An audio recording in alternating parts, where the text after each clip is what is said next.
My name is Harold Quinn. I'm 71 years old, and I'm about to tell you about the day my own son looked me dead in the eyes and smiled while crushing what was left of my heart. But here's the thing, what happened next wasn't what he expected. Not even close. It was a Tuesday morning in that hospital room. The walls were beige.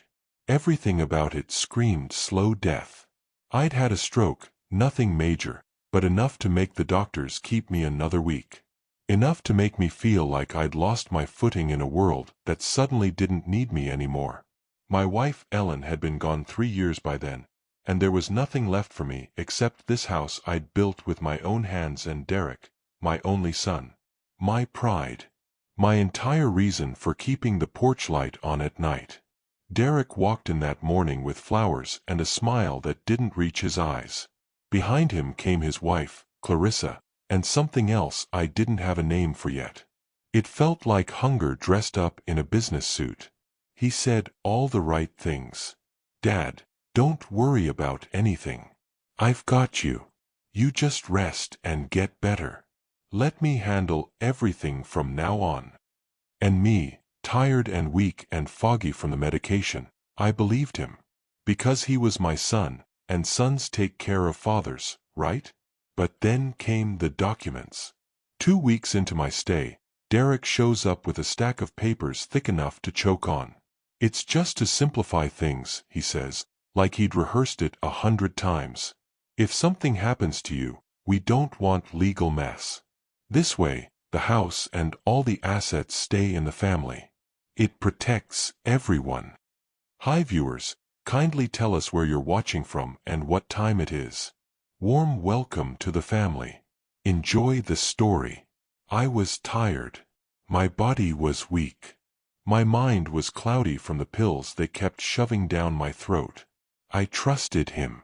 He was my son. So I signed. One shaky signature on a piece of paper that I thought would keep my family safe. One signature that I thought would make things easier. But that single pen stroke, it sealed more than just a legal document. It was supposed to be the safest thing I could do. Instead, it was the rope that would nearly hang me. What happened next, what Derek did the day I was discharged from that hospital, would change everything. It would teach me a lesson I never wanted to learn, and it would show me who my son really was. But you're not ready for that yet. Because first, you need to understand the kind of man Derek became. You need to know where this all started. They say you can tell what a child will become by the time he's 7 years old. I'm not sure if that's true, but I know that Derek's hunger started early. Not hunger for food or love or attention. Hunger for ownership. Hunger for more. Ellen used to watch him with this look in her eyes, like she was trying to decode something. When Derek was maybe 9 years old, he came home from school talking about a friend's bicycle. Not that he wanted a bicycle like it. He wanted that specific bicycle. "Why can't I have Tommy's bike, Dad?" he asked me. And I remember thinking, that's just how kids are. They want what they can't have. But Ellen pulled me aside later and said, "Harold, be careful. That's not wanting. That's needing to possess. There's a difference." She was right, like she usually was. Derek grew up smart. Too smart, maybe. He had charm that could make adults do things they didn't plan to do. Teachers loved him. His friends followed him. He had this way of making you feel like you were part of something special just by being near him. But if you looked close enough, if you weren't blinded by his smile, you could see the calculation underneath. The way his eyes would move while someone was talking to him, like he was already thinking 3 steps ahead about how to use that information. By the time he was a teenager, his ambition was the talk of the neighborhood. "That Derek Quinn, he's going places," people would say. And Ellen would smile and nod, but later she'd tell me, "Ambition without empathy becomes hunger, Harold. That boy's going to want things that aren't his to want." I didn't listen. I was too proud of him. My son was going to be something big. My son was going to matter. Maybe I needed to believe that because Ellen was slipping away by then, and I wanted something to hold on to. Something to prove that we'd built something that would last. Derek got the job in the city. Good money. Good title. He married Clarissa, who was pretty and cold in ways I didn't fully understand until much later. They had the kind of marriage where both people were always keeping score. Always watching. Always waiting for the other person to slip up so they could use it as ammunition. I saw it, but I didn't want to see it. He was my son. I wanted to believe he was happy. I remember one Christmas, maybe 5 years back, Derek asked me about the house. Not just casual conversation. Real interest. "How much do you think it's worth now, Dad?" he asked. "The property values around here have gone up, haven't they?" And Ellen's words came back to me then, clear as day. But I pushed them away. I told myself I was being cynical. My own son, asking about his childhood home. What was wrong with that? Everything, as it turned out. But I didn't know it yet. That Christmas, Derek said something I should have paid more attention to. We were sitting on the porch, watching the sun go down, and he looked at the house like he was memorizing it. "Someday everything you have will be mine, Dad," he said, smiling like it was a joke. But his eyes weren't joking. His eyes were promising something. His eyes were hungry. I laughed. I told him, "When you earn it, son." But that wasn't the deal he was making. He wasn't asking to earn anything. He was already deciding how to take it. The stroke hit me on a Tuesday morning. 1 minute I was making coffee, feeling fine, feeling like I had years ahead of me still. The next minute the world tilted. My left side went numb. I remember thinking it was strange how your body can betray you so fast. One moment you're alive. The next moment you're halfway to being a ghost. The ambulance came. The hospital came. The white coats and the machines came. And then, like he'd been waiting just outside the door for his cue, Derek came. He came fast, faster than anyone else, which should have told me something right there. He came with his expensive shoes and his professional concern, and a face that looked like grief but felt like opportunity. Clarissa came too, clicking across the hospital tile in her heels, her eyes scanning the room like she was cataloging everything in it. And I, lying there in that hospital bed feeling like I'd been hollowed out, I was so grateful to see them. I thought, this is what family does. This is what it means to have a son. Someone who shows up when you need him. They sat with me. Derek held my hand and told me not to worry. "We're going to take care of everything, Dad. The house, your bills, your medications, all of it. You just focus on getting better. You don't have to think about anything anymore." It sounded like relief. It sounded like love. What I didn't know was that it sounded like a trap. The first few days, I believed it. I believed that Derek had suddenly become the person I'd always hoped he would be. I believed that responsibility had matured him, that maybe Ellen's warnings had been wrong, that maybe my son was just a good man with a good heart. The doctors kept me sedated most of the time, and when I was awake, Derek would be there. Always there. Reading to me. Bringing me coffee. Being patient in a way I'd never seen him be patient before. But on the 4th day, something shifted. Derek came in mid-morning, earlier than usual, before visiting hours really started. He pulled a chair close to my bed and he said he needed to talk to me about something important. His face was serious. His voice was careful. He told me that he'd been thinking about my situation, about what would happen if something went wrong, if I didn't recover fully, if I ended up needing long-term care. He said that we needed to make sure the house was protected. That we needed to make sure there were no legal complications. That we needed to make sure everything stayed in the family. I remember looking at his face while he was talking and thinking that he seemed worried. Genuinely worried. He was looking at me like he cared what happened to me. I didn't see the wolf. I just saw my son. That night, after visiting hours ended and Derek had gone home, I heard voices outside my door. I wasn't supposed to hear them. I was supposed to be sleeping. But the medication sometimes made me wake up suddenly, and when it did, my mind was sharp as a knife. I heard Derek's voice and then Clarissa's. They were in the hallway, right outside my door, probably thinking I couldn't hear them. Once we have the deed, we sell the place and finally move to Seattle, Derek said. His voice was different than it was when he was talking to me. It was hungry. It was excited. We'll get enough for a down payment on something bigger. Something new. We'll have a fresh start. Clarissa laughed. It wasn't a nice laugh. He'll understand eventually, she said. He's old. He won't fight it. He's too tired to fight anything. No, Derek said, and I heard him walk a few steps away, like he was looking back at my door. He's too attached to that house. It's all he has left of her. Of Ellen. He won't understand. But he won't have a choice.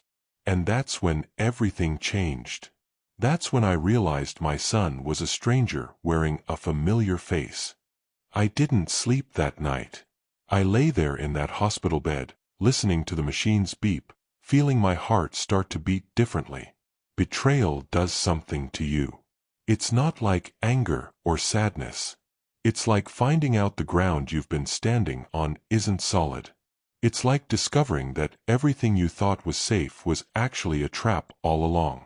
Around 3 in the morning, I picked up my phone with my good hand. I called Mr. Walker. He was Ellen's attorney, a man who'd been handling our affairs for nearly 40 years. A man I trusted more than I'd trusted my own son, as it turned out. He answered on the third ring, his voice groggy but alert. When I told him what I needed, he didn't ask questions. He said, "Give me an hour." Mr. Walker came to the hospital just as the sun was coming up. He was 78, moving slower than he used to, but his mind was sharp as ever.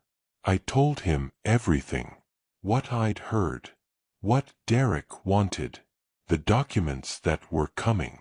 And Mr. Walker, he listened without interrupting, and when I was done, he said, "You want to see what he does when he thinks he's got it." That's exactly what I wanted. We worked it out that morning in my hospital room. Mr. Walker brought 2 sets of papers. The first set was real. It transferred full ownership of the house and my assets. But there was a catch. He built in a clause that said if the transfer was made under duress, or if the person transferring it was mentally impaired at the time of signing, the transfer was automatically void. It was a legal tripwire. Smart. Ellen would have liked it. The second set of papers was a decoy. It looked official. It had all the right seals and signatures. But all it actually did was give Derek temporary management rights over the property while I recovered. Management rights. Not ownership. The difference between those 2 things was the difference between catching him red-handed and letting him steal everything. If he signs this thinking it's the real thing, Mr. Walker said, we'll have proof of his intent. We'll have proof that he knew what he was doing. The real deed, the one that kept my name on the house, got locked in Mr. Walker's safe. Derek came that afternoon with his professional face on. He brought the official-looking documents he'd probably paid someone to draw up. He sat down next to my bed and he told me the same story again. Simplify things. Protect the family. Make sure the assets don't get tied up in probate if something happens to me. He made it sound sensible. He made it sound like love. I looked at my son's face and I didn't recognize him. The boy I'd taught to ride a bike was gone. The teenager I'd watched become a man was gone. What was left was hunger in a suit, waiting for me to sign away the last thing I had left of my wife. So I signed. With a hand that was still weak from the stroke, I picked up the pen and I signed the decoy papers. My signature was shaky. It was the signature of an old, sick man who didn't know what he was doing. but I knew exactly what I was doing. "Perfect, Dad," Derek said, and he actually smiled. He actually smiled like Christmas had come early, and he was about to open the best present he'd ever gotten. He took those papers and he folded them carefully, and he put them in his jacket pocket.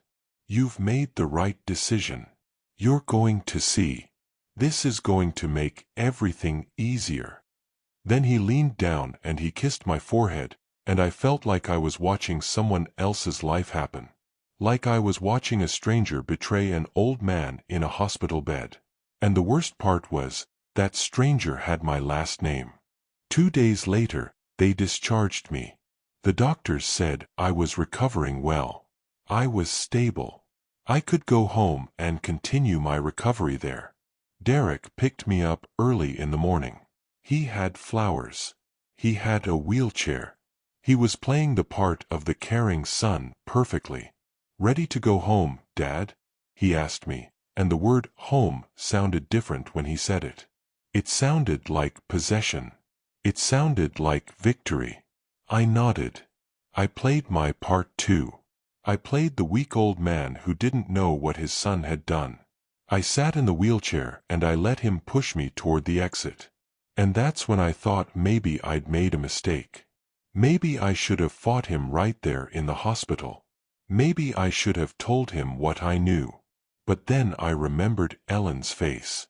I remembered her warning about his hunger. And I knew I had to see this through.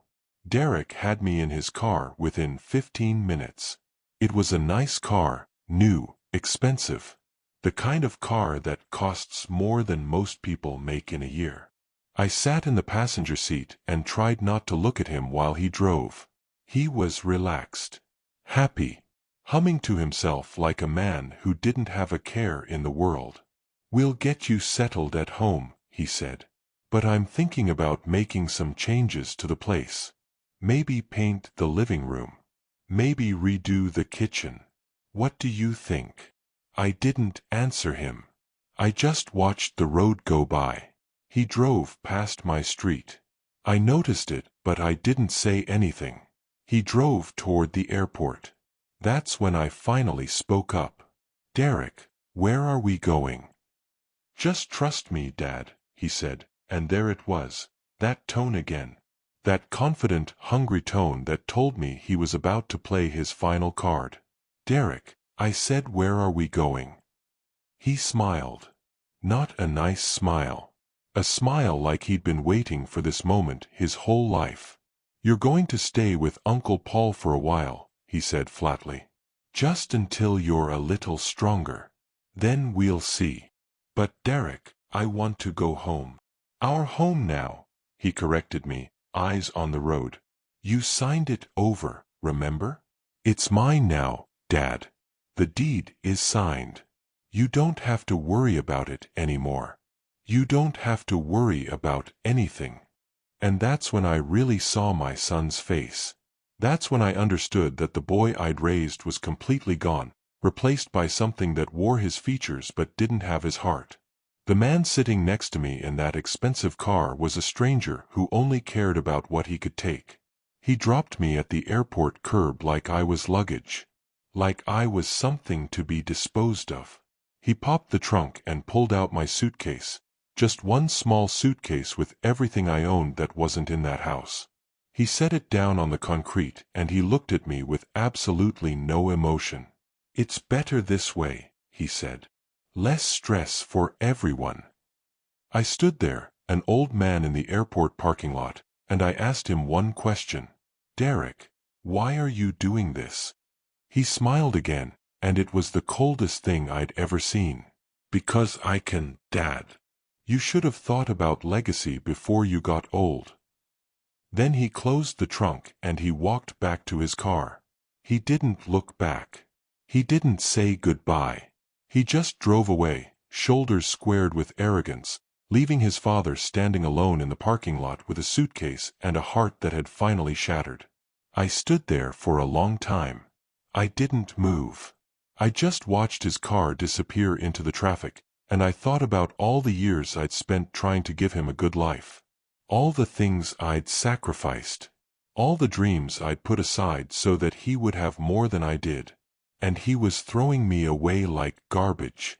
That's when my phone started to buzz. Once. Twice. Then over and over again. Text after text, call after call. 20 missed calls in the first 10 minutes. All from Derek. And I knew. In that moment, standing in that airport parking lot, I knew that whatever I'd started in that hospital room, I'd just won.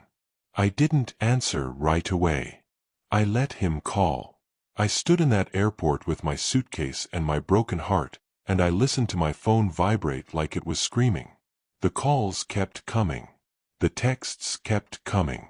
They came faster and faster, panic bleeding through every one of them. Dad, where are you?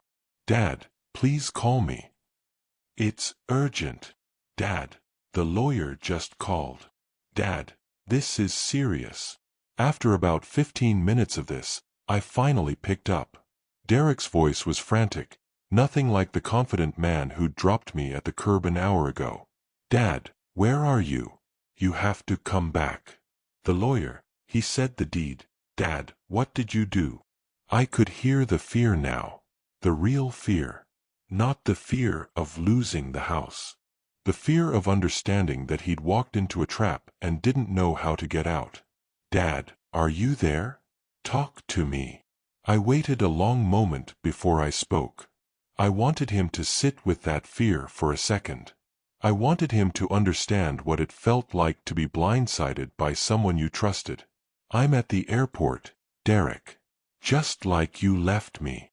Dad, you don't understand. The lawyer says the deed is still yours. He says you never actually transferred it to me. He says Dad, what happened? What did you do? And there it was. The moment everything cracked open. The moment Derek realized that his father wasn't as weak as he thought. That his father wasn't as confused or foggy as the medication had made him seem. I could hear Clarissa in the background, yelling at him. She was saying something about lawsuits, about fraud, about making calls to their real estate agent. But Derek wasn't listening to her. He was listening to his own life imploding. I'll explain everything when the time is right, I said quietly. But for now, you need to understand something. You told me I should have thought about legacy before I got old. Turns out, I did. I thought about it very carefully. Dad, please, I don't understand. That's exactly the problem, son. You never did. I hung up the phone. I stood there in that airport, and for the first time since the stroke, I felt strong. I felt like myself again. Not because the phone had any electricity in it, but because I'd finally taken control of my own life. Because I'd stopped being the victim and started being the chess player. My friend Martin worked at the airport. He'd been my best friend for 40 years, and when I called him and told him I needed a ride, he said, "You got it, buddy. Coming now." 20 minutes later, Martin pulled up in his old truck. He didn't ask questions. He just saw the suitcase and the look on my face, and he said, "We're going to my place. You're staying as long as you need." Martin's house was right on the coast. He had a small boat that he liked to take out on the water, and he said if I wanted to forget about the world for a while, that seemed like as good a place as any. So that's what I did. I spent the next 2 weeks on Martin's boat, feeling the salt air on my face, watching the waves come in. Derek called about 100 times, but I didn't answer. I let him wait. I let him wonder what I knew. I let him sit in the uncertainty that he'd created for me. It gave me time to think. Time to understand what had happened. Time to realize that the boy I'd raised had become someone I didn't recognize, and that hurt worse than the stroke ever did. But it also gave me something else. It gave me clarity. And clarity, I was learning, was worth more than any house. Still, my phone kept buzzing. Still, Derek kept trying to reach me. And I knew that eventually, I'd have to talk to him. I'd have to confront what had happened. I'd have to decide what kind of man I was going to be about all of this. But not today. Today, I was going to let the water wash away the pain. Today, I was going to sit with my best friend and watch the tide come in, and I was going to remember what it felt like to have peace. Is this hitting home for you? Have you ever discovered that someone close to you wasn't who you thought they were? This is the kind of story that we get every day from our viewers, and it's why we're here. Don't miss the next chapter when Derek's life finally crumbles under the weight of what he's done. Subscribe to this channel and turn on your notifications so you don't miss a single moment of this story. And please, share your thoughts in the comments below. What would you do in Harold's position? How would you handle a betrayal like this? Your insights inspire others who are going through their own family struggles. We'll see you in the next chapter. 2 weeks of peace can change a person. 2 weeks of salt air and fishing lines and not thinking about anything except whether the fish were biting today. 2 weeks of watching the sunset with someone who didn't judge you for your broken family. That's what I got out on that coast with Martin, and it gave me back something I thought was lost forever. It gave me back myself. But the world kept moving while I was standing still. The world kept changing, and Derek was learning real fast what happens when ambition meets consequences. The first I heard about it was when Martin came in one morning with the newspaper. He didn't say anything. He just put it on the table in front of me. The headline wasn't about me or Derek or the house. But if you read it careful enough, you could see the cracks forming. Derek's company had let him go. Some kind of restructuring. Some kind of budget cuts. But Martin told me later that he'd asked around, and what he heard was different. What he heard was that Derek had been distracted, inattentive, making mistakes. His boss had noticed his mind wasn't on his work. Derek was spending all his time trying to figure out what I'd done with the deed, trying to find lawyers to unravel what Mr. Walker had set up. And in the process, he'd lost the one thing he actually had control over, his job. Clarissa left him about a week after that. I got a message from my sister that she'd seen Clarissa at the mall with some other man, laughing like she didn't have a care in the world. But what I didn't know yet was that she'd also cleaned out their savings. All of it. Every penny that Derek had saved for that new house in Seattle. Every penny that he'd been planning to use to buy his way into a fresh start. She took it and she left him with nothing but credit card debt and a collapsing life. I didn't feel bad about it. I should have maybe, but I didn't. Derek had tried to betray me. Clarissa had encouraged him. They deserved whatever they got. By the 3rd week, Derek started showing up at places where I used to be. He sat outside Uncle Paul's house, waiting. He called the hospital asking if I'd been admitted. He hired someone to find me, and that's how he showed up at Martin's place one afternoon, looking like he'd aged 10 years in a month. Derek was standing in Martin's yard when we came back from the boat. He didn't have his expensive suit anymore. He had jeans and a shirt that didn't fit quite right. He had stubble on his face and dark circles under his eyes. He had the look of a man who'd finally understood that everything he'd tried to build had been sitting on quicksand the whole time. "Dad," he said when he saw me, and his voice broke on that single word. I stopped walking. I didn't go to him.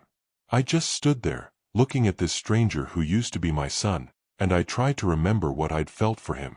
I tried to find some connection to that boy who'd asked for his dad's bicycle. But all I found was sadness. "Derek." "I didn't mean it," he said, and tears were running down his face now. "Dad, I didn't mean any of it. I was stupid. I was arrogant. I thought I could just take it. I thought you were weak and old and you wouldn't fight back. I thought." "You thought wrong," I said, and my voice was colder than I'd intended. But then again, maybe I had intended it. Maybe I needed him to feel the cold. "Can I come inside? Can we talk?" I looked at Martin. Martin shrugged like it was my call. And it was. I was the one who had to decide whether to let my son back into my life, even just a little bit. Whether to let him sit at the table and explain himself. Whether to give him a chance to be something other than a monster. "Come on," I said finally. "Let's get some coffee." We sat in Martin's kitchen, and Derek told me everything. How scared he'd been when the lawyer called. How real the panic felt when he realized his mother's house wasn't his. How his wife had started acting different. How his boss had called him into an office. How everything he'd built had collapsed like it was made of paper. He told me things that most people would use to ask for forgiveness. Things that most people would lay at their father's feet and ask him to fix. But I wasn't like most people. And Derek was going to have to learn that actions have consequences, even for sons. "What happened to you?" I asked him while he was sitting there, looking broken in Martin's kitchen. "What do you mean?" "I mean, what happened to the boy I raised? When did you become someone who could look at his own father with such contempt?" Derek didn't have an answer. He just cried, and I sat there and I watched him cry, and I didn't feel anything except maybe pity. And pity, I was learning, was not the same thing as love. This is a moment that a lot of families face, isn't it? The moment when you have to decide whether someone gets another chance. The moment when you have to choose between anger and forgiveness. But here's the thing about that choice, it's not as simple as people make it out to be. Real forgiveness isn't about letting the other person off the hook. It's about deciding that you're not going to let them live rent-free in your head anymore. Have you ever had to make that choice? Have you ever had to sit across from someone who hurt you and decide whether to let them back in? Share your story in the comments. Subscribe to the channel and turn on notifications so you can see what happens next with Harold and Derek. This story gets deeper, and the real lesson is still coming. Don't miss a single moment. Share this with someone who needs to hear it. This could be the story that changes how they think about family, about betrayal, about what really matters in life. Forgiveness isn't something that happens all at once. It's not like a switch you flip and suddenly everything is okay. It's more like scar tissue. It forms slowly, and it's never quite as strong as what was there before, but it's strong enough to hold things together. Derek stayed that night. Martin gave him the guest room, and I listened to him cry himself to sleep through the thin walls. I didn't go to him. I didn't comfort him. That wasn't my job anymore. My job was to take care of myself, which was something I should have done a long time ago. The next morning, I made breakfast. Eggs and toast and coffee, just like I used to make it when Derek was a kid. And Derek sat at that table and he ate it, and he didn't say much. He just sat there and he ate. And I could see him trying to remember what it used to feel like to be my son before he became the kind of man who could betray his father. "The house," he said finally, after the plates were cleared. "What are you going to do with it?" It was a simple question, but it wasn't simple at all. The house was more than just a building. It was Ellen. It was memories. It was proof that I'd had a life worth living. It was also a trap, because as long as I was holding on to it, I was holding on to the past. "I'm going to sell it," I said, and Derek's face went white. "What?" "Dad, no, you can't." "I can, and I am. I'm going to sell it, and I'm going to use that money to do the things Ellen and I talked about doing when we were younger. I'm going to travel. I'm going to see the ocean. I'm going to live instead of just existing in a house full of ghosts." "What about me?" Derek asked, and there it was, the real question he'd been afraid to ask since he arrived. "What about my inheritance?" "What about?" "There is no inheritance for you, Derek. The house was Ellen's dream and mine. It was never something I was saving for you to take. And even if it was, you lost that right when you tried to steal it." Derek flinched like I'd hit him. That doesn't mean I'm done with you though, I continued. It means we start over. We start from zero. We rebuild something real instead of something based on money and possession and hunger. How? Derek asked, and he looked like he was drowning. How do we rebuild that? One day at a time, I said. You get your life together. You find a job. You understand what it means to build something instead of taking something. And maybe, if you work hard enough, you might become someone I can be proud of again. But that's going to take time. And it's going to take effort. And it's going to require you to be honest with yourself about who you really are. Months passed. Derek moved into an apartment across town. He got a job as a manager at a company that paid about half what he was making before. He started going to therapy. He started rebuilding relationships with people he'd burned. It wasn't fast. It wasn't easy. But it was real. Meanwhile, I sold the house. I used the money to travel with Martin. We went to Europe. We went to South America. We went back to that cabin Ellen and I used to visit, and I spent a few nights there remembering what it felt like to be young and in love. And then I moved on. I bought a small cottage near the coast. It wasn't grand. It didn't have the history that the old house had, but it had light, and it had peace, and it had a future instead of just a past. Derek started visiting on Sundays. We didn't talk about much at first. We just sat on the porch and watched the water, and gradually the silence became comfortable instead of painful. He told me about his new job, about a woman he'd met, about trying to be someone different than the man he'd been before. I listened. I didn't always respond. Sometimes I just let him talk, and I remembered that even though he'd broken my heart, he was still my son. Even though he'd tried to betray me, he was still the boy I'd raised. And even though we'd never be the same, maybe we could be something new. Clarissa sent me a letter once, apologizing and asking if she could see Derek. I didn't write back. Some people you forgive. Some people you just forget about. And Derek? Derek became someone I could sit with on a porch and not want to kill. It wasn't the relationship we'd had before, but it was honest and it was real, and it was enough. Can you see yourself in this story? Have you been Derek, trying to take what wasn't yours and learning the hard way what really matters? Or have you been Harold, trying to figure out how to forgive someone who hurt you deeply? The comments section is where this story continues with your stories. Tell us what you would do. Tell us how you've handled betrayal in your own life. Subscribe now and turn on those notifications because the final chapter is coming, and it's going to tie everything together. Share this story with someone you know who needs to hear it. Sometimes these stories are exactly what someone needs to remember what family really means.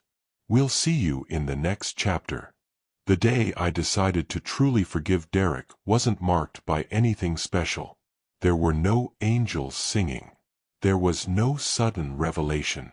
It was just a regular Sunday afternoon, and Derek was sitting on my porch like he'd been doing every Sunday for the past 8 months.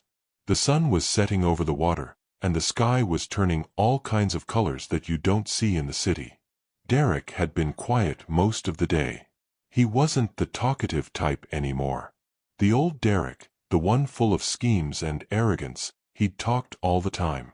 He'd filled silences with his own importance. But this Derek, this new version of my son that was still being constructed one day at a time, he understood that silence could sometimes say more than words. "Dad," he said finally, "I've been thinking about something." I didn't respond. I just waited. I'd learned that sometimes the best thing you can do is let someone figure out how to say what they need to say. I got a promotion at work. They're moving me into a supervisory position. Better pay. Better benefits. I'm not going to be rich, but I'm going to be okay. That's good, I said. And I meant it. I'm also thinking about going back to school. Maybe get a degree in counseling. I want to help people understand the difference between ambition and greed. I want to help other people see what I couldn't see about myself until it was almost too late. I looked at my son, and for the first time since the hospital, I saw the boy I'd raised. Not all the way through. There were still scars. There was still pain. But he was in there, underneath all the damage he'd caused and that had been caused to him. "I'm proud of you," I said, and I meant that too. Derek's eyes filled with tears, but he didn't look away. He just nodded and said, "That means everything to me, Dad. It always did. I just got so lost that I forgot." That's when I understood something that I'd been trying to figure out for months. Derek's greed wasn't really about the house. It wasn't really about money or possession.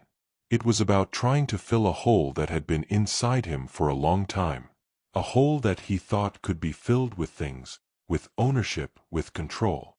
But the only thing that could actually fill that hole was knowing that his father was proud of him. That his father loved him. That his father believed he could be more than just a man defined by his mistakes.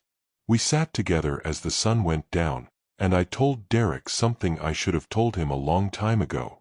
"When you were born," I said, "your mother and I held you and we promised ourselves that we were going to do everything right. We were going to raise you to be a good man. We were going to give you more than we had. We were going to make sure that your life meant something." Derek listened quietly. "We did our best, but we made mistakes. We gave you too much without teaching you how to value it. We let your ambition grow without teaching you the difference between wanting something and deserving something. We loved you too much to say no, and maybe that was the real crime. Maybe if we'd been harder on you, if we'd taught you that there were things you couldn't have, you wouldn't have become the man who thought he could steal from his own father." "Dad, let me finish. I'm not saying this to hurt you. I'm saying this because I need you to understand something. You didn't fail because you're a bad person. You failed because you were lost. And the only way to find your way back is to understand where you went wrong and decide to be different." Derek was crying now, and I wasn't trying to stop him. Crying is good sometimes. Crying is honest.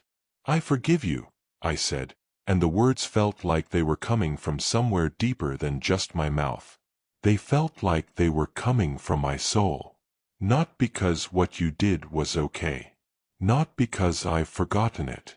But because I've decided that I'm not going to let what you did define our relationship anymore. I'm not going to let it define who you are. And I'm not going to let it define who I am either. Derek reached over, and he put his hand on mine, and we sat there on that porch as the sun disappeared into the ocean, and we held onto each other like we were both drowning, and the other person was the only life raft in sight. The house, the deed, the money, none of it mattered anymore. What mattered was that my son was sitting next to me, and he was trying to be better. What mattered was that I could see the future instead of just holding on to the past. What mattered was that we were both alive, and we were both willing to work to repair what had been broken. Have you ever stood at that crossroads? Have you ever had to decide whether to hold onto your anger or let it go? This moment right here, this is what separates people who grow from people who stagnate. This is what separates families that heal from families that break apart forever. Your comments matter. Your stories matter. Tell us in the comment section below, have you forgiven someone who hurt you? Have you asked for forgiveness? Share your story because there are people watching this right now who need to know that forgiveness is possible, that healing is real, that families can come back from the brink of destruction. Subscribe to this channel. Turn on your notifications. Don't miss the final chapter, where we bring everything full circle and you'll finally understand the real lesson behind everything that happened to Harold Quinn. Share this with someone who needs it. Someone in your life might be going through exactly what Harold went through, and this story might be exactly what they need to hear. A year later, I was sitting in my living room when Derek called. It was a Sunday, but he wasn't coming to visit. He said he needed to talk to me on the phone, and there was something in his voice that made me think this was important. "Dad," he said, "I want you to know that I've been in therapy for a year now. I've been working through everything that happened. I've been trying to understand myself and the choices I made. And I think I'm finally ready to say something that I should have said a long time ago." I waited for him to continue. "I was wrong. Not just about the house. Not just about trying to steal from you. I was wrong about what matters in life. I spent years chasing things that didn't mean anything. I spent years hurting people because I thought that's what ambition looked like. But ambition without compassion is just greed. And greed without love is just emptiness." "What are you saying, Derek?" "I'm saying that I understand now. I understand why you did what you did. I understand that you were teaching me a lesson that I needed to learn. I understand that the real legacy, the thing that actually matters, is the values you pass down. It's the way you treat people. It's the kind of man you are when no one's watching. It's not the house. It was never the house." I felt something release inside my chest. Something that had been tight since that day at the airport finally loosened. "I'm proud of you," I said. "I'm proud of the man you're becoming. I couldn't have done it without you, Dad. I know that. I know that you had every right to cut me out of your life completely. I know that you had every right to let me fall and never pick me up. But you didn't. You held the line. You taught me consequences, but you also taught me redemption." After we hung up, I sat on my porch and I looked out at the water. I thought about Ellen, about how she would have handled all of this. I thought about the house, about the boy who wanted his friend's bicycle, about the man who tried to steal his father's home. I thought about betrayal and forgiveness and the strange way that sometimes the most painful moments in your life can end up teaching you the most important lessons. The truth is, I could have destroyed Derek. I could have let him hit rock bottom and never offered my hand. I could have kept the house and let him spend the rest of his life bitter about what he didn't get. But that's not who I am. That's not who Ellen raised me to be. Instead, I chose to be the kind of man who understands that people can change. The kind of man who knows that revenge is empty and that real victory is watching someone you love become better than they were. The kind of man who understands that the most valuable inheritance isn't property or money. It's the values you live by. It's the character you build. It's the legacy of love that you leave behind. Derek visits every Sunday still. We sit on the porch and we watch the sunset, and we talk about his life, his job, the woman he's thinking about asking to marry him. We talk about Ellen sometimes, and about the house, and about how a stroke and a betrayal taught us both what really matters. People ask me sometimes if I think Derek learned his lesson, if I think he really changed. And my answer is always the same. I don't know. I probably never will completely. But I know that he's trying. I know that he wakes up every day and he makes the choice to be a better man than he was the day before. And that's all any of us can really do. The moral of this story isn't about the house. It's not even really about the deed or the legal trap I set. The moral is much simpler than that. Greed blinds people to what really matters. Trust is a currency that has to be earned, not demanded. And sometimes the greatest revenge isn't revenge at all. Sometimes it's redemption. Sometimes it's watching the person who hurt you become better, and knowing that you had something to do with that transformation. Family inheritance is more than property. It's the legacy of values, not possessions. It's teaching people that there's a difference between having and being. It's showing them that the measure of a person isn't what they accumulate, but what they contribute. It's proving that even when everything falls apart, love can hold things together. And here's the thing that I didn't understand when I was younger, when I was still working and building that house, when I was still planning my retirement and my future. Here's the thing that I understand now. A man's true inheritance isn't what he leaves behind in a will or a deed. It's what he teaches while he's still here. It's the wisdom he passes on. It's the love he demonstrates. It's the way he handles betrayal and loss and the cruelest things that life can throw at him. If you've made it this far in the story, thank you. Thank you for watching. Thank you for caring about Harold and Derek. Thank you for letting their story matter to you. This is exactly why we're here. This is exactly why we tell these stories. Because somewhere out there, someone is going through what Harold went through. Someone is facing a betrayal they didn't see coming. Someone is trying to figure out how to forgive. Someone is wondering if their family can come back from the brink of destruction. And we want you to know that it's possible. We want you to know that redemption is real. We want you to know that the greatest victories in life aren't about winning. They're about becoming the kind of person who can love someone even after they've hurt you.